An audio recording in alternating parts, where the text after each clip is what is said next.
আসসালামু আলাইকুম। আমি নাজিফা। ছোটবেলা থেকেই আমি কিছু অদ্ভুত জিনিস লক্ষ্য করতাম। একদিন রাস্তা দিয়ে হাঁটছিলাম, হঠাৎ একটা কবিরাজ আমার সামনে এসে দাঁড়ালো। সে আমার দিকে তাকিয়ে বলল, এই মেয়ে, তোর সাথে ভয়ঙ্কর কিছু আছে। আমি সায়েন্সের ছাত্রী, তাই এসব কথায় পাত্তা দিলাম না। আমি আমার মতো করে হাঁটতে থাকলাম।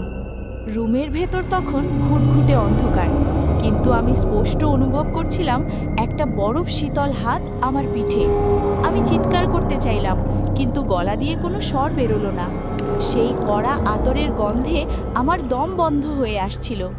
আমি কোনো মতে ফোনের ফ্ল্যাশলাইটটা জ্বালালাম, কিন্তু রুমে কেউ নেই, শুধু জানলাটা খোলা আর পর্দাগুলো অস্বাভাবিকভাবে কাঁপছে।